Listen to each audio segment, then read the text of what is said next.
ACLP Films. What we do is we just do mostly in SFM animation. So, hello everyone, thanks for joining today. We'll be mostly discussing about how I mostly do the 12 principles animations, how I started to grow my channel when it comes to using the source filmmaker, and plenty of stuff I can explain for like 40 minutes before we do 20 minutes of the video presentation. So let's start with a short demo reel. Here. If I can get that speaker.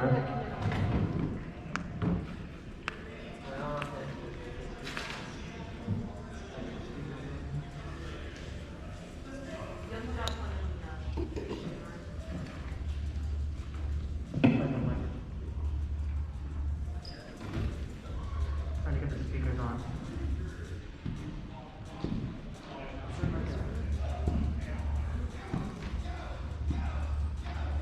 Sorry about that, I'm trying to technical difficulties.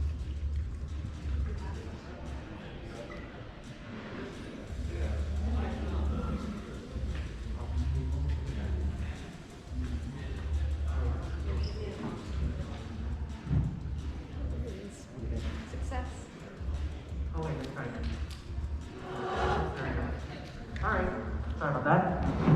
It's a short presentation.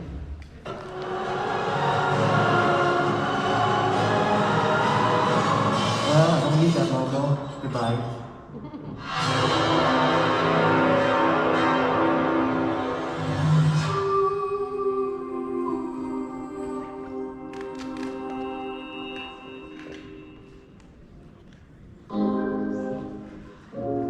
So this is one of my most viewed videos that took me 3 months to make, so it's been a lot of hard work having putting the ponies and everything in.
It's been a long day. Yeah, I used to do POV videos before.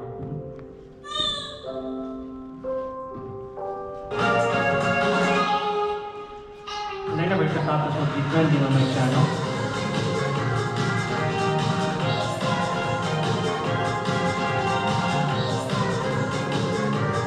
Usually I just animate and repeat cycles. This one is just a collaboration with all the SFM Aussies.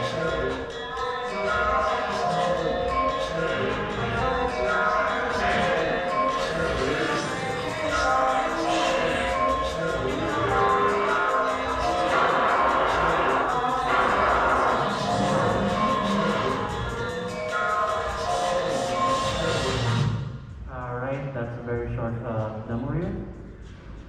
Let's continue on with how I do the source filmmaker and how I got success on the channel. Alright.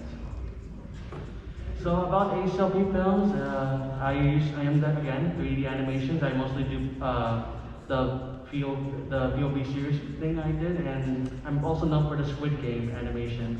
And also, I mostly do 3D animations for at first I didn't want to do 3D animations. I usually do like photography, which I'm mostly good at, graphic design and motion graphics. But then, yeah, when I got into the fandom of December of 2018, and it took me like 2 years, which April 2020 is when I started my YouTube account. I didn't know what to do with it. I didn't upload anything until September 2020. I was just practicing how to render lightings. And also, yeah, also thanks to Argo, who put up the tutorial on how to use the Source Filmmaker and what have to do with lighting, camera, and all sorts of things to get the great look for the videos. Yeah. So Source Filmmaker, Source Filmmaker is like a powerful 3D animations developed by Valve, and it's originally created for making movies using Source. Yeah, if you've seen one of the past Team Fortress videos, you probably know that they were actually using Source Filmmaker. It wasn't actually released until 2012. They were actually also using the animations before. It was like, yeah, before 2012 when animating the Team Fortress and even the Half-Life. So it's been used for Half-Life 2, Team Fortress, and Portal. Yeah, and SFM can generally consider easier to use than Blender. So yeah, Source Filmmaker is what I can learn very easily, because when I tried to use, I wanted to do Blender and Maya, because I remember using Maya when I was in high school, but then that's kind of complicated because you have to do a lot of the, because of the interface and all the stuff. So yeah, I use Source Filmmaker. That's the only thing, because I keep seeing everything on YouTube, and I was like, why not? I should give it a try to make SFM pony videos. And yeah, especially good for beginners, SFM is more focused on sets of tools. Blender, on the other hand, is a comprehensive 3D software choice.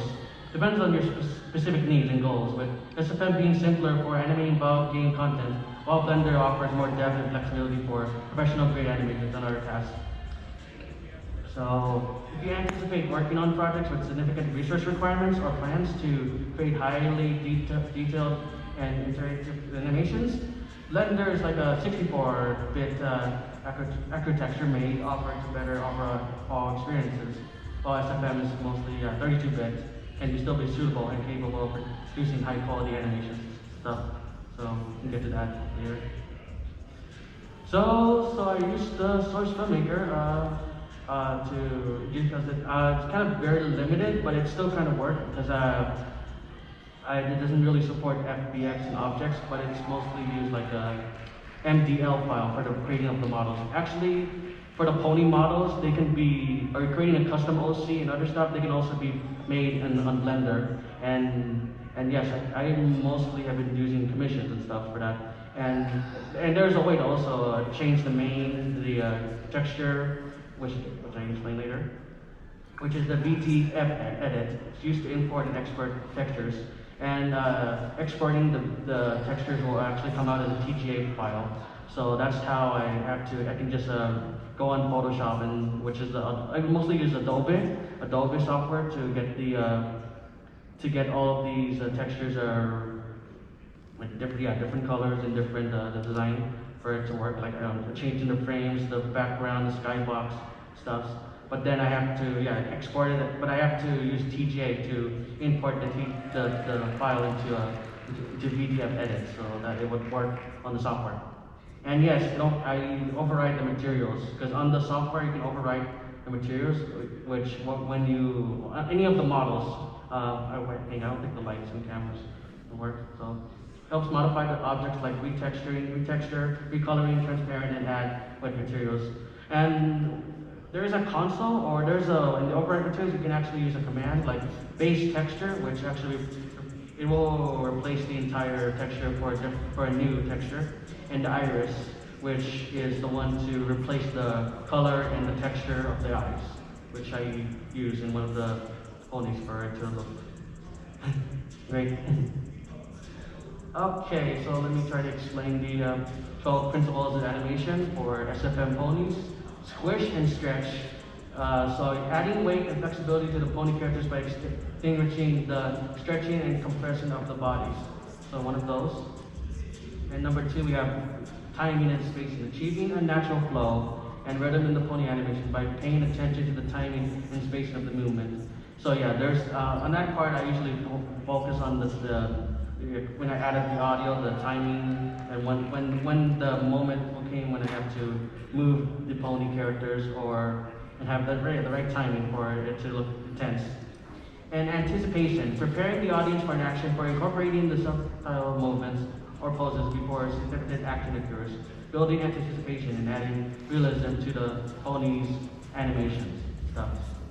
And then another one, number 4 is staging. Setting up the scene in a way that effectively communicates to the pony animations, ensuring clarity and enhancing the overall impact on the audiences. When it comes to the scene, the background stuff, I always use a scene build. So I don't usually use a map because for the maps, there's no way to like adjust the objects and stuff and the lighting. But still, even in maps, you can still add some lightings and then even add more objects. For just a plain scene build, which is I usually use, that really helps when it makes more realism. For what Argo did, he used most of the scene builds to make them, because there's kind of not not much you can find source filmmaker, but they also have one of the assets, which I can explain about the Steam Workshop. Follow through and overlapping animations. Adding secondary motions to the pony characters such as the mane and the tail continue to move even after the primary action has stopped, creating a more lifelike dynamic animations. Straight ahead actions and pose to pose. These two approaches refer to different animations techniques. Straight ahead actions involve creating animations frame by frame, while pose to pose involves planning key poses and creating the necessary in between frames, allowing us to choose the method that suits the animation style. And then we have plenty of more here. So another one we also need to know is the arcs. Incorporating arcs into our pony animations to achieve smooth and organic movements as natural motions offer followed curve paths. And also we have another one, slow in and out.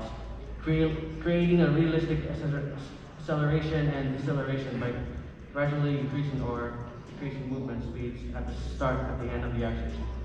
Giving our pony animations a more natural and believable feel. So when it comes to the part where I have to stop and go, so I usually have to make it smooth for it to stop. Like when they're running, they have to start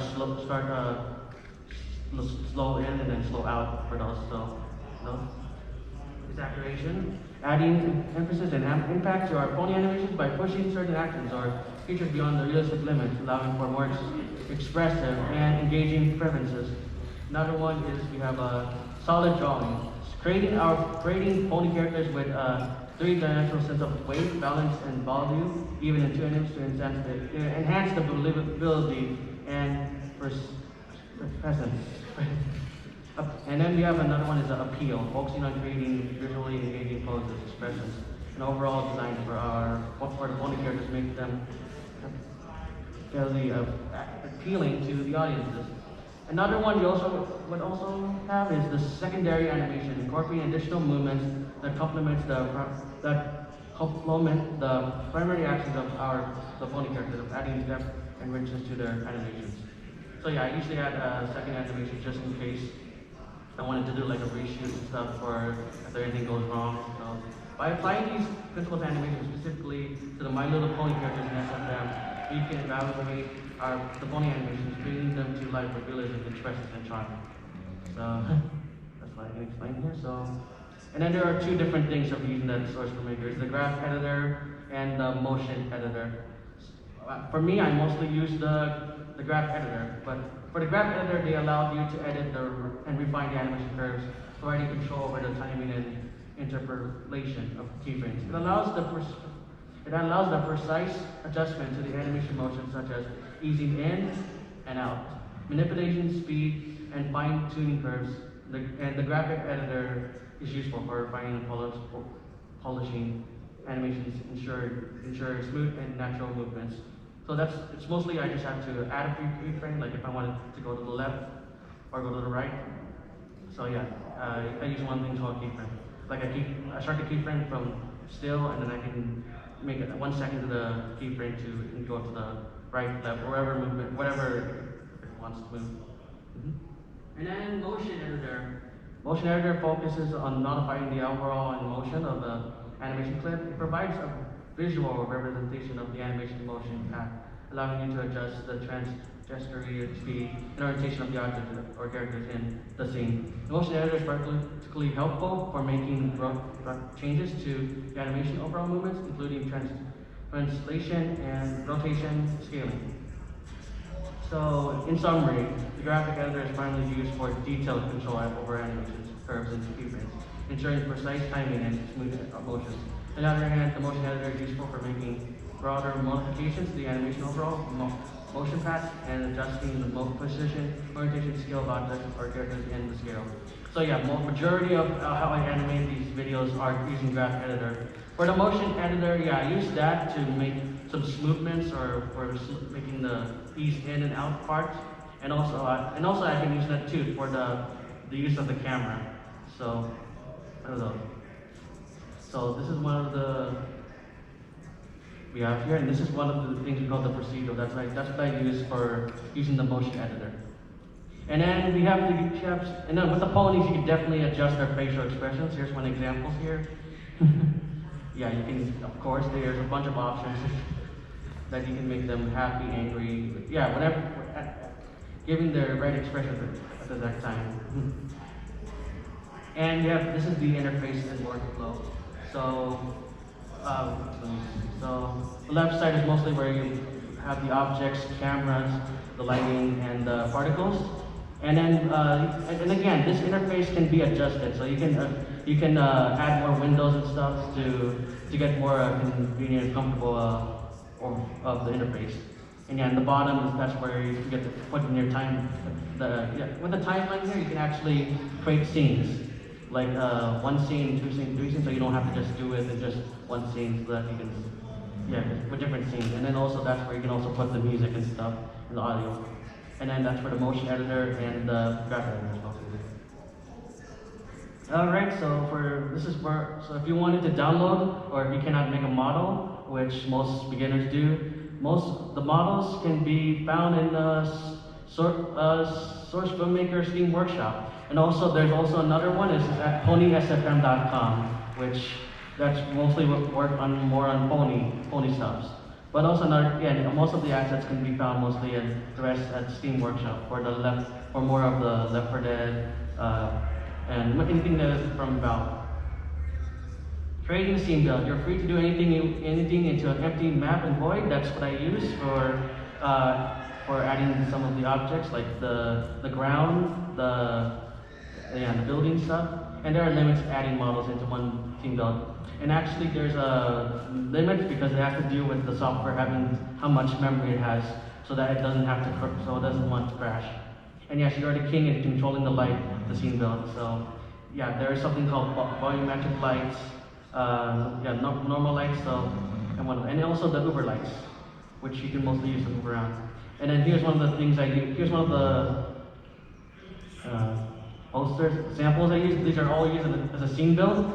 And that's me. I use a sky build for that, and then the lighting, and then I also use a particle for it. And this one with the Fluttershy, it's just a scene build with just the lighting. Because you can use a lot of volumetric light. Usually I go around 10 to 15 lights to get these into the realistic or intense posters. And then we have the G5 characters. That's also a scene build, which is found in Pony SFM, the Maritime Bay assets. And of course, that is how I did my Squid Game. That's all of I had to use a bunch of floors and the walls to make it look what it looks like in the show, and even the buildings too. So, and also the sky. Also it's very huge. You need to have like a huge scene build for that to have enough room for making a scene build. And of course, we have this one here. This was actually the one on the bottom right is the one I actually did before the actual G5 characters was G5 SFM animator release. I actually did a trial for that. And yes, you can add the plants, the grass, and the lighting, and then having the right facial expressions for it. With particles, you have multiple settings you can change, as well as the type of particles you can use. You could use a glow effect such as horn glowing, which can be changed to give different colors and look for the horn. And you could use a particle for clouds, leaves in the wind, or special effects in the movie. Let me see if I have an example of a particle, which I think I have. which is right here. The clouds here moving to the left and right. That's one of the particles I use, and That's all video. oh wait, what? Still the slideshow. Oh, let me fix that. That was weird. Okay. Right, sorry about that. And is that now good? Nothing. Is that good now? Yeah, you're good. And here's a particle. Particles going to the left and right. That's the cloud right there. That's most of mine. That's what I use in the particles. I just usually with the particles you can create your own, or you can use a provided one in the Steam workshop. Well, you use these. You have That's to also a turn the particle. volume down for us to hear you. We can't hear you over that. Oh, okay. Alright. So almost halfway through. And also we have the audio.